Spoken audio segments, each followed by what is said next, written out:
FinallyTV. Hello, party people. It is your boy Gabriel back in the mix once again with another episode of Voice of the Valley, episode 13. We're keeping it moving right along with this puppy. I have a special guest here today. Sir, introduce yourself. What's really good? My name is Stillamess. Right. Born in the Bronx, New York. Now living in Rockland County. There it is. You know what I mean? I'm an MC, entrepreneur. All right. You know what I There mean? it is. Well, welcome to the show, man. Thank you for having me. My pleasure to have you on here. You kind of alluded to where you were born and all that, and I saw the Bronx on the paper. Yes, so sir. How'd you end up in the Hudson Valley, though? Well, I mean, during my time in the Bronx, I started getting into a little bit of trouble, Okay. as a kid and whatnot. And my parents, they wanted to take me out of the Bronx and bring me to a different neighborhood. You know what I'm saying? So, they moved me up to Spring Valley, New York. Okay. Absolutely. Okay. Got you. Spring Valley can have its little ways, too, though. So they didn't go too far from the tree. Yeah. I mean, but, every place has its parts. You know what I'm saying? Absolutely. For sure. Absolutely. It's good stuff. Me being born in Bronxville, the parents did the same thing, except they did it at like 5 years old. They were like, okay, you're going to be trouble. You're out of here. Right. They tore me up and brought me upstate to Wappingers Falls, of all places. So, but here we are. So, still a mess, man. Tell me why you're here today. Well, I mean, I'm here to introduce myself to your audience. Okay. And to spread my mission about what we're doing in Puerto Rico. Okay, Viva Puerto Rico. Let's talk a little bit about that. Let's talk about the movement and what you're trying to do. I assume is to help our people over there, but tell the people a little bit about the movement. So basically what we're doing in Puerto Rico is we started a GoFundMe page, a campaign to raise capital for the education system in Puerto Rico. Gotcha. So basically what we did was we restored a park in Aguadilla, Puerto Rico. Okay. And we actually went out there, me and a couple people from our organization, Mess Fam, and Helping Hands for Puerto Rico, which is the non-for-profit organization that I'm on the board of, and a couple other different organizations, Puerto Rico Somos Gente, and we had some help from a church out there. Okay. And we went out there and we volunteered and cleaned up a park. And we're going to be actually having an event that we're calling the Proud Festival. Okay. That's going to be on December 22nd. Oh, wow. Okay. And it's going to be an event that's free for the kids of Puerto Rico. And we're going to be giving out backpacks and free school supplies and things like that, to help out.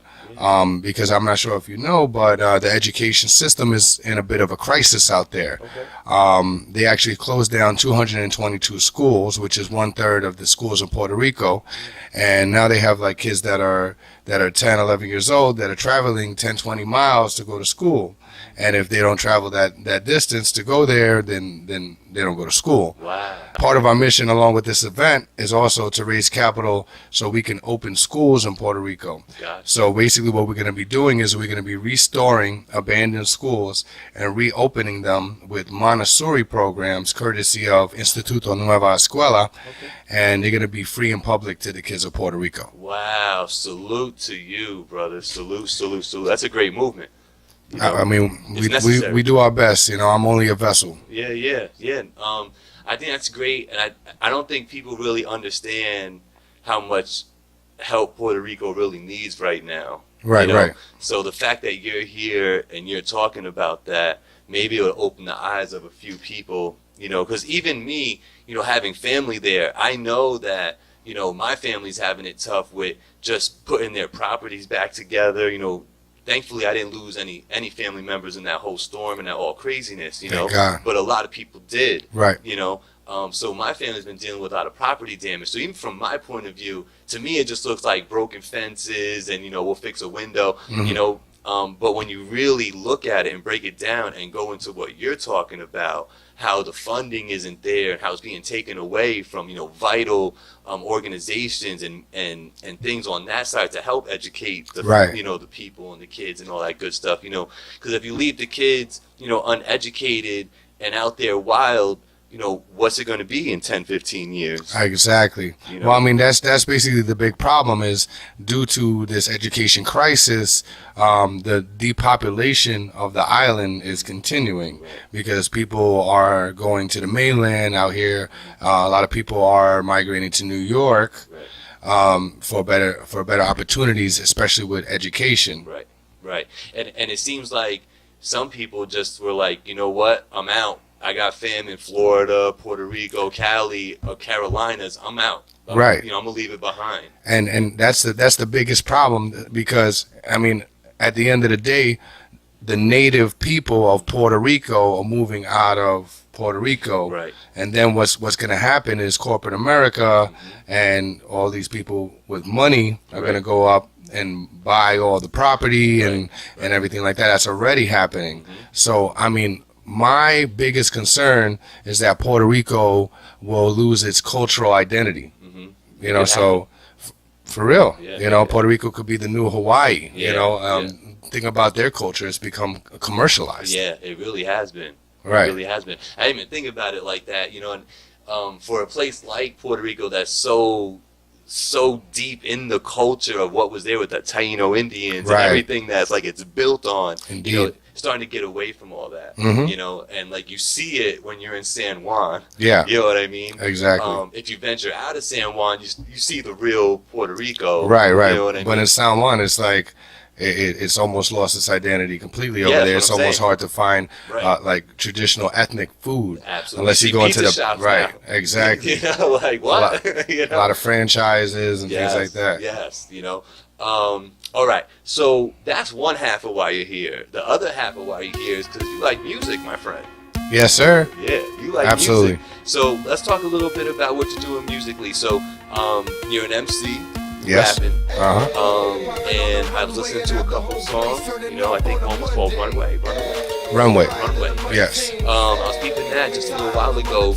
Nice up-tempo beat. The people are probably hearing it right now. I like to do that when I'm talking to people. That's what it is. Put their music on me. Okay. But tell me a little bit about MCing and, when did you realize that's what your passion was? Well, I mean, I realized that I wanted to be an MC at a real early age. My brother was a DJ, and he really inspired me musically. He used to make me these mixtapes when I was real young as maybe like 5, 6 years old, with the classics, you know what I mean? Like, he would put on like Boogie Down Productions and like Native Tongues, Black Sheep and all types of stuff that I probably shouldn't have been listening to at like 5 or 6, you know what I mean? Good hip hop. But it definitely inspired me, so much so that I started rapping improv bars off the top of my head by the age of 7, and I didn't even know what I was doing was called freestyling. I actually had heard the term freestyling around the neighborhood and whatnot, but I didn't really know what it was. Yeah. So, and then one day I was rapping some improv bars and somebody was like, "Oh, I didn't know you could freestyle." And I was like, "Oh, that's what that is? Oh, that's what I'm doing?" Right. Oh, I guess I can freestyle. You know what I'm saying? So. Gotcha. Yeah. So it was early with you. Yeah, absolutely. Gotcha. And then how long would you say you've been actively pursuing that career now? Ever since that age. Okay. Like I knew what I wanted to do. I wanted to be an artist. I wanted to be an MC. I wanted to inspire people and move people with my lyrics and my words. So there was just no point that I wasn't working towards it. Creatively, like I was literally, by the time I started writing, because I thought everybody came up with it off the top of their head. Gotcha. You know what I'm saying? Nope. Because, I mean, that's how naive I was as a kid. You know what I'm saying? I came up with it off the top of my head, so I guess everybody does it this way. Right. So, but by the time I started writing, which was in high school, like I used to just write, and before I went to sleep, I would be with my notebook, putting down bars continuously, you know what I'm saying, and being tired as hell when I woke up the next day to go to school, and then I would go to school and want to battle everybody. I would cut class and battle other students in the lunchroom and whatnot, you know what I'm saying, tear them to shreds and whatnot, because I was doing this since I was 7. Yeah. I used to get a lot of haters too, you know what I'm saying, because I'm Puerto Rican, but I'm fairly light skinned, you know what I'm saying, so I was always that quote unquote white boy trying to rap, you know what I'm saying. I would always defend myself. Yo, I'm Puerto Rican, man. Yo, listen. You know what I'm saying? I've been there. So But nonetheless, you know, I still did my thing, created a reputation. I still get people hitting me up from high school, like, yo, I see you doing your thing, man. You on Facebook, and I see all the great things that you're doing. I believed in you from back then. I was like, yo, wasn't you hating back then? You know what I'm saying? Yeah. Oh yeah. Nah, but you was nice though. You was nice though. That was for your own good. Right. Yeah. Yeah. So if I got the timeline right, you was in the city early on, 5'7", right? So when did you come up to Spring Valley? Mid-90s. Oh, okay. Yeah, Gotcha. Mid-90s I came up. I ain't trying to show my age or nothing like that, you know what I'm saying? But yeah, for sure. Yeah. Like I came up in the mid-90s. It was quite a culture shock too, man. Yeah, it is. You know what I'm saying? And then people different. would hate on you just because you was from the city, you know what I'm saying? Like they would think that you extra. You know what I'm saying? Just because we had that city edge. I had that city edge, you know what I'm saying? Like I talked a certain way, I walked a certain way, and then, you know, I would be constantly having to, you know, defend myself in situations. You know what I'm saying? People try to test you, you know what I'm saying? Then you just have to, you know, show them what the real deal is. You know what I'm saying? Yeah. It's interesting because, like, in this area, when people came up from the city, they were the guards. Yeah. Like, oh, you're from Brooklyn? Oh, you're from the Bronx? Right. Whoa, you know, and they was like swinging, you know? Yeah. Nah, I hear you. You know, and it's interesting that when you get to a place like the Rockland counties that are a little bit closer to the city, you know, it's interesting the dynamic that happens there. It's like, nah, you ain't nothing just because you're from the city, you know? Right here, you know what I mean? And up here it was a little different. So I can understand like what you probably went through a little bit there. And I wish that everybody knew their history, knowing that, you know, it wasn't just, you know, some couple black dudes in the Bronx that created hip hop. Right. There was some Puerto Ricans in there too. Absolutely. You know what I mean? So, absolutely. I hate when people don't know the history, but, you know, nonetheless, it's so multicultural, and I think that's why hip hop touches everybody at the end of the day. Right. You know what I mean? I mean, hip hop is universal. Hip hop doesn't have a color. Hip hop is clear. It is. You know, there was black, white, tan, yellow, green. Everybody was part of it. Even like some of the pioneers, like you think about the Beastie Boys, and you think about you know, who was the guys that did MC Search and his clique? Oh yeah, third base. You know what I'm saying? And they came after the fact. I mean, you know, hip hop is so rich in its history. You know, and I'll show my age. Everybody knows I'm 42 years old. You know what I mean? So I've been 42 years young. Yeah. You know what I'm saying? That's right. You know, but I've been around the block and got to listen to all that. You know, and it's like even when it came to stuff like, you know, the corniness of Vanilla Ice. Right. People don't realize the impact that song had and how it really made hip hop okay to everybody. You know, it was interesting how that song was able to do that, and it transcended so many different diverse cultural people. You know what I mean? And it was like, and that beat, you know, the beat is so, you know, so, nonetheless, I'm not trying to pick up Vanilla Ice. I'm just saying. Right. Yo, Shout out Vanilla Ice. You know what I'm saying? Yo. We ain't hating. Yo, listen. Respect for your accomplishments. You know what I'm saying? For real. That's it. You know. So, speaking of accomplishments, that's a great segue. You've done a lot, so it might take a minute to get through it. But tell us about how you've been materializing these dreams of yours. Well, I mean, I've done a lot. I mean, ever since I was in high school, I was paying for my own studio time, like 16, 17. I started paying for my own demos and whatnot. And then I briefly got down with an independent record label when I was around 18. And I guess, you know, they were involved in a lot of shady dealings or whatever. And they ended up, you know, dismantling. Oh, okay. And, you know, I went on to working independently and doing things on my own. And I worked with a couple different companies. I started this company with another brother. I helped him actually build it. It was called Hustle Man. He started it before me, you know what I'm saying? And then I got involved with it. And then he went on to be very successful with it. And he moved out to California. We had our differences and we separated. We parted ways. And then from there, you know, I linked up with Veg. Me and Veg had known each other since the early 2000s. And Salute Veg. Yes, sir. You know what I'm saying? Big shout out to Big Veg. And, you know, I did a lot of recordings in his studio and like a lot. Okay. A lot of music. Yeah. My catalog is really big. You know what I'm saying? Okay. Practice makes perfect. And Veg eventually started managing me. Okay. You know what I'm saying? He became my manager. And from there, you know, he started getting me a lot of bookings to perform at different places, you know what I'm saying, and all around New York City. And he started getting me different shows at like radio shows appearances, video show appearances such as We're At Right Now and things like that. Sure. And we really did a lot. I think we hit every independent forum in New York already. Oh, wow. You know what I'm saying? Okay. Anyone that's like really substantial. Yeah, that's you know? Right. Yeah. And yeah, I mean, we definitely got a lot of notoriety through that. And the shows that we did. I had learned out of necessity to do a lot of stuff on my own, such as building my own websites. You know what I'm saying? And I got better and better as I went along.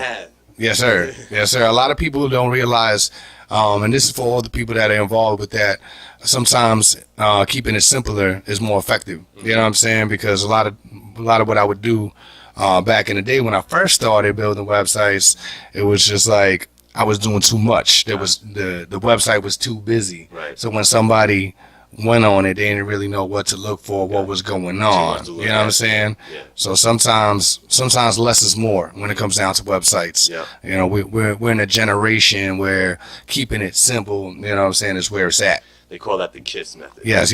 Keep it simple, stupid. You know what I'm saying?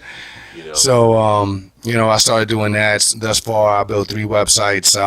Stillamess.com that has all my information on my music, my mission for Puerto Rico, all my news and everything like that.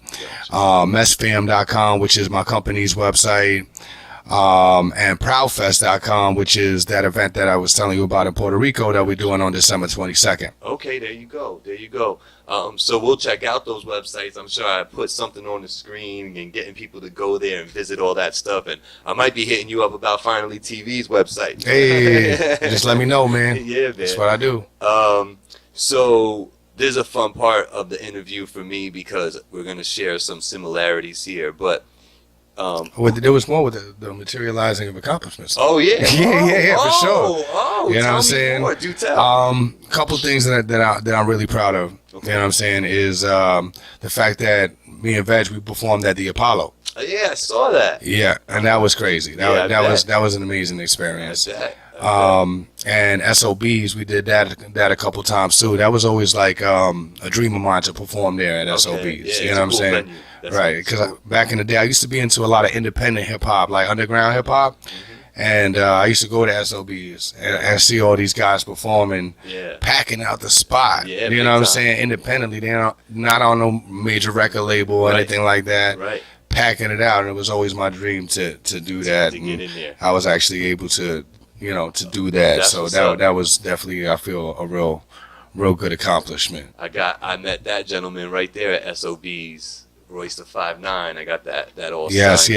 Yo, Royce. Yo, serious. One of my top 5 for sure. Yeah, he's always in the argument for me. You know. Yeah. So, definitely. Underrated, right? Because very underrated. Well, it's because of the arm that he comes from, right? So they're gonna think M first, and then they think Royce. But it doesn't always have to be that way. Right. Royce is he's got talents beyond, I think, what Eminem does, and Eminem might do a few things that he can't do. Right, they're different. They're different. Right.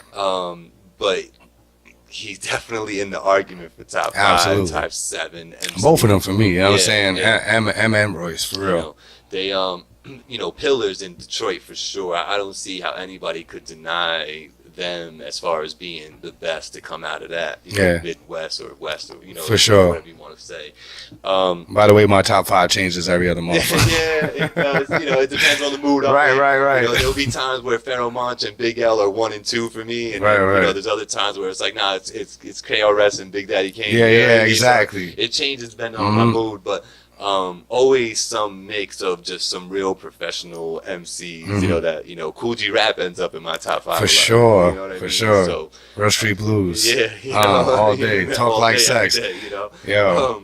So, is there anything else that we can talk about as far as what you're doing to materialize these goals of yours? I mean, right now, just pushing this Puerto Rico movement. I'm getting ready to release some records. I'm gonna just keep on the raps for right now. Oh, okay. And working on new music. Working on getting more sponsors and things like that. You know, we already got a lot of sponsors for this Proud Fest event. Okay. Now I want to start getting some more personal sponsors for Stillamess and for what we're going to be doing and whatnot. Gotcha. So, album to come? Absolutely. Album to Absolutely. Something in the rap. I'm keeping it on the raps right now. Okay. You know, I don't want to start promoting it because, you know, I'm in the phase where I'm actually just creating, you know, the brand and how I'm going to brand it. Gotcha. You know what I'm saying? Gotcha. So. And I have a song that you did for Puerto Rico. Yes, sir. What's the name of that song? It's called Never Forgot. Never Forgot. Yes, and I forgot. Yes, and that's another part of you know, different accomplishments that have materialized. I recorded this song Never Forgot with a legendary producer. His name is Herb Middleton. Oh yeah. And he has a label called New Vibe Records. And what he did was he got the artists from New Vibe Records to appear on the record with me, which I thought was amazing. They're all very awesome artists. You know, they're amazing, all of them. Fee Blue, Will Porter, T Honey, Danelia, and Castro. And myself, correct. Yeah. And the song is Never Forget. Never Forgot, and that's Herb Middleton on the beat. Okay. And I'm not sure, are you familiar with Herb Middleton? Yes, I am. The name I'm familiar with. Yeah, absolutely. Yeah, he's no joke in the industry. For real, yeah, absolutely. He produced for Biggie, for SWV, a lot of legends. Yeah. Mary J. Blige is another big I was gonna one. say because he has ties somehow to Puffy somehow too. Correct, right? correct. There's some connections in there. Yep, yeah, they used to work Especially together. Whenever you talk about Mary early on, you're talking about Diddy. And people don't realize Right. that Diddy had a lot to do with Mary J. Blige. For sure. That's awesome, man. Congratulations and salute to all that. Thank you, my brother. And just keep it going. Yeah. Keep that going. So we've talked a little bit about some inspirations, but who were the inspirations besides your brother? Because I know what it's like to be home and get that inspiration at home. But outside of that, when he's introducing you to these different MCs and these rappers, who was the inspiring one? Who were the ones that you were like, that way, I like that right there? Right. Well, I mean, there's a lot of people that inspired me in my life and have inspired me in my life, both musically and not musically. Musically, I would say people like KRS-One were some of my early inspirations. Black Sheep was another one of my Drez. Yeah, Drez, another seriously underrated artist. Black Thought, you know what I'm saying? Of course, Eminem and Royce, you know, I had mentioned them before, but that was a little later on, you know. Believe it or not, I used to be a big Nice and Smooth fan. Yeah. Yeah. They had that funky style. Yeah. It was real different. Yeah, exactly. They own that, you know. Yeah. The song "DeWick" is like one of my favorite songs. Yeah, for sure. You know? For sure. Tribe Called Quest. Yeah. Gangstar. Yeah. You know what I'm saying? Yeah. I don't want to leave nobody out because there's so many great artists that inspired me. You know? No, and you're like speaking to my soul right now. Right. Like, you know, that's a lot of those people were my inspiration when I was doing music, and that's what's up. And even like wanting to listen to music, they were like heavy influence because like, you know, Boogie Down Productions when KRS was just at the height of his game, you know, like I was all about Chris. Man, Yeah, you know yeah, what I mean? for real. And it's like he really inspired me to want to battle everybody. You know Yeah, what I mean? yeah, oh Like, yeah. You know, it's like I always envisioned like meeting him and being like, my record is like 206 to 7. You know what I mean? Like I always wanted to tell him like my battle record. You know, Right. Because like he inspired me so much to be that way. You That's know? what's up. And then like when you listen to you know, Organized Confusion and Pharaoh Monch in there, and the way he was able to manipulate his voice and put words together, sure. like I always like drew so much inspiration from that. you Yeah. know? So I can see where you're coming from, you know, and it kind of speaks in the music a little bit, like the way you're hitting the beats. And Right. I'm really appreciating this new, I don't want to say new wave of MCs, but the MCs that aren't known to the public yet, you know, all the way like nationally known. Yeah. Like you guys and Blackout and Jag. I love the way you guys hit the beats. You know what I mean? Because like you gotta stay fresh with the production, so it's gonna sound like a little trappy. Right. You're gonna have your double time hit hi hats in there. You know what I mean? And all that stuff. But the way you're hitting the beat is still old school. It's still like it's like a new spin on old school. Right, you right, know? right. And it's not, you're not trying to sing on the track. You know what I mean? Like you're spitting. You know what I mean? I call it true school. Yeah, true school. You know what I'm saying? Yeah. That's that old school, new school, true school flow. You know what I'm saying? I like that. I like that. I like that. You know? So it's obvious, you know, we've talked for a little bit, and we could talk about music all day long. For sure. We could definitely talk about 90s hip hop artists all day, you know. But let's get off that a little bit. Okay. Let's talk about just the dude himself, Stillamess, you know. What you doing for an activity if you're not doing music and you're not doing a website and you're not trying to help Puerto Rico? What are you doing? I'm doing a website, doing some music, and trying to help Puerto Rico. But what I like to do, I mean, I try to spend as much time with my family as possible. I got a wife and a daughter that I love very much. Okay. You know what I'm saying? Big shout out to Millie Mess and my little girl Stillamess. There you go. Daddy loves you. Yeah. And you know, I like to spend a lot of time with them, and I like to teach my daughter new stuff. Okay. You know what I'm saying? Okay. I'm also a lot of people don't know this, but I'm an avid snowboarder. Oh, okay. Yes, sir. Okay. Yeah, that's from the Bronx, Spring Valley, right. became a snowboarder. Yes, can you believe that? You know, crazy. Interesting. My mom had me on skis when I was 3 years old. Okay. You know what I'm saying? On So a mountain? she used to take me well, the first time I went on a vacation with my parents to Vermont. Oh, so you went for real, You know what I'm for saying? real, Yeah, like yeah. big snow. And they put me on skis. They ain't skiers or snowboarders or nothing like that. They just wanted to expose me to the stuff. You know what I'm Okay, saying? You liked it. Yeah, and I loved it. I loved it. And then I started skiing, and then by high school, snowboarding became the cool thing. Sure. You know what I'm saying? Sure. So I wanted to try that. So I started snowboarding probably around like 13, 14. Okay. And yeah, I've been doing it ever since. I just fell in love with it. Oh, okay. For sure. There you go. So that's an activity that you like doing, Yeah. you know? The big problem is like coming from the Bronx and Spring Valley, New York. There's not too many people I know out there that do it. You know what I'm saying? Right. So it's become, which I'm not mad at. It's become like a real solo activity. Mm-hmm. So it became like when I go out there to be by myself and almost like be at peace. Mm-hmm. You know what I'm saying? And I just snowboard by myself. I don't even need nobody to do it with me. Yeah, no, you don't. You don't. I got put on skis early, too. It's just that I'm a mess, man. Hey. So like I had to get off that. I was gonna mess up my knees or something crazy was gonna happen to me. But skiing was fun though, man. I have to say, you know, being up on the mountain, I would do like the Jiminy Peak, Hunter Mountain. Yeah, you know, yeah. that I did stuff. Jiminy Peak. Yeah, Hunter Mountain. I've done Hunter Mountain You know, many Big times. Birch, you know, Yeah, you know, you know the spots. Yeah, I know the Okay, spots. that's Yeah, what's up. Yeah, you know. Okay. So I was a little ski head when I was younger. It's just that, you know, now I'm 42 years young. And I got to preserve myself a little bit, so I haven't hit the slopes as much. But, Word. you know, I love cuddling up with wifey down, get some hot chocolate going in the Word, lodge. word. That's what it is. You know what I'm saying? That's my favorite. So let's see where you go with this one. You told me about activity. Now you told me about a sport you like.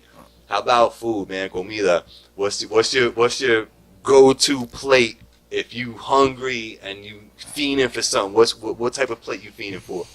See, I mean, that really all depends on the mood. Traditionally, I would say since I was a kid, good Bronx pizza. Oh, you know what I'm okay. saying? But that could range from a lot of things, bro. Like when I'm in PR, it's mofongo. You know, like when last time I went to PR, when we went to clean up the park, I ate mofongo like every day, like different types of mofongo. Mofongo de langosta, you know what I'm saying? Like pulpo, you know, like all types of, you know. I think I'm the only Boricua that doesn't like mofongo. What? Yeah, You don't like mofongo?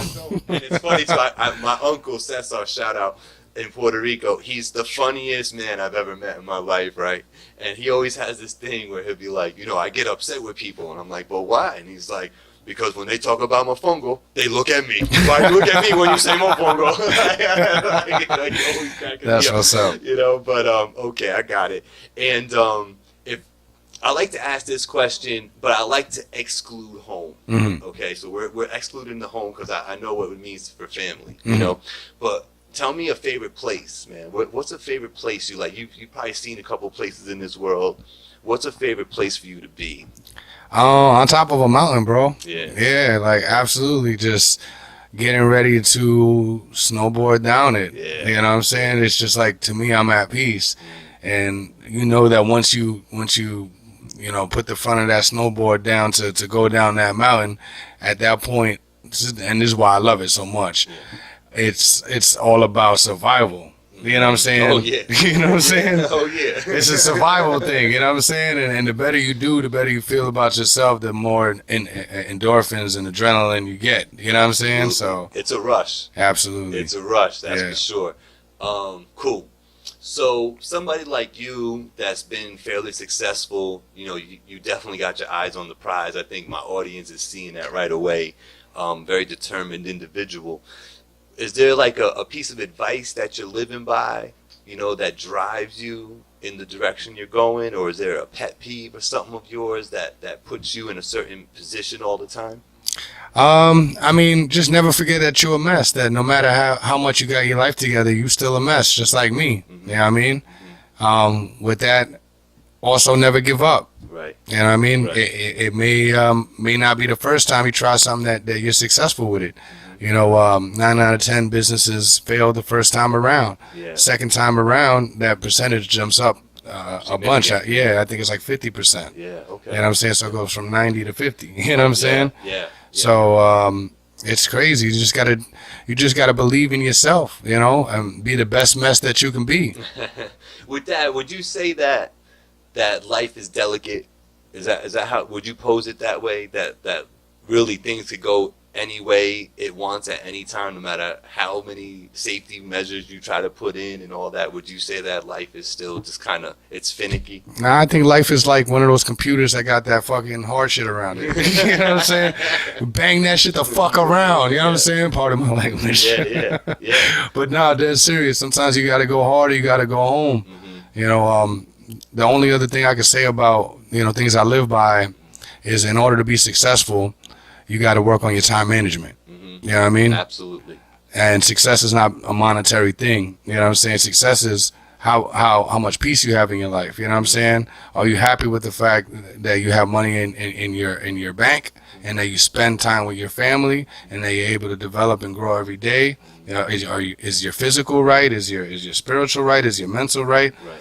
If all those things are right, then you're at success. You know what I'm saying? It's almost like a Zen. Gotcha. You know, success and Zen go hand in hand. Everybody's searching for that. You know what I'm saying? Everybody's trying to be Zenful. Everybody's trying to be successful, wants happiness.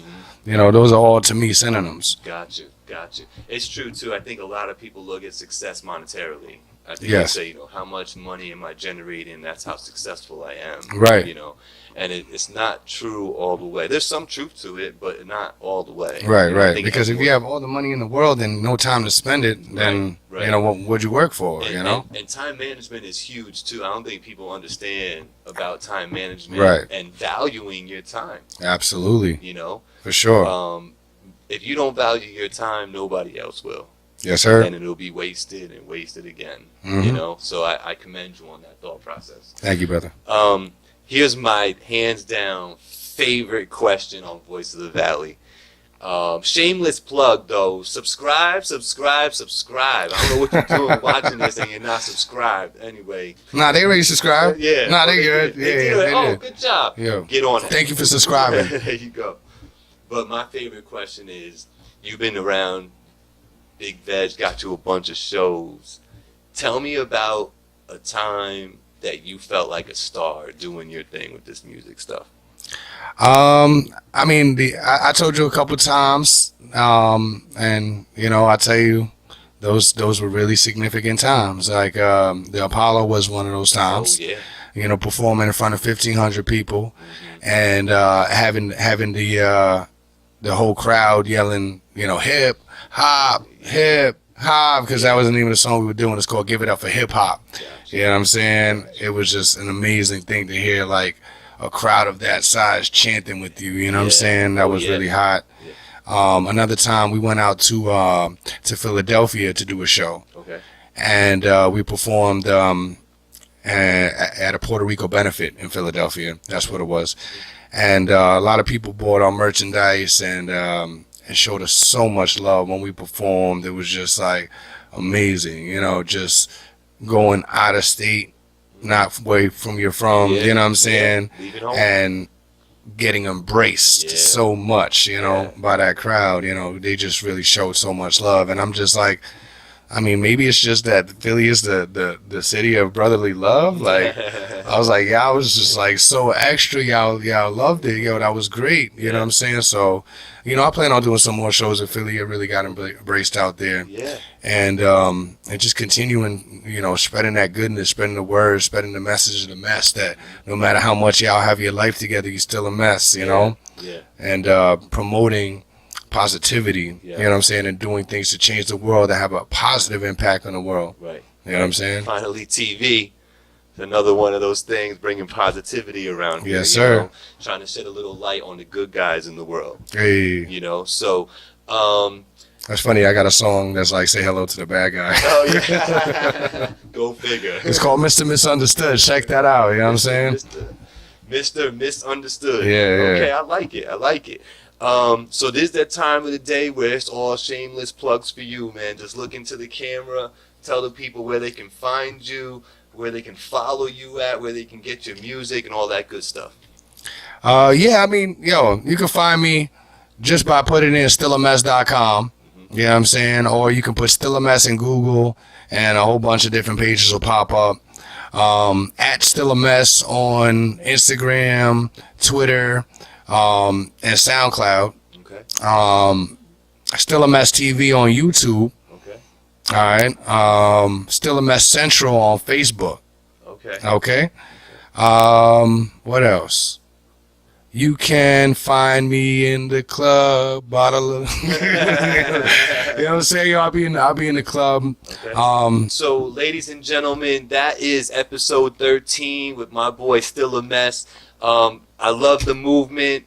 I need people to get on that Stillamess.com, figure about the whole Puerto Rico thing. It's proud. Tell them messfam.com. Messfan.com. Messfam. Messfam. Yeah. Messfam.com is where we're going to go to support the Puerto Rico deal. Yes, sir. All right. And then Stillamess.com, you can go support this gentleman, all his music, any endeavor he might be doing, you'll find it there. So follow, subscribe, download, stream, listen to the music, show up at a show when he's there. But he's Stillamess. I am Gabriel. This is the Voice of the Valley. FinallyTV. We out.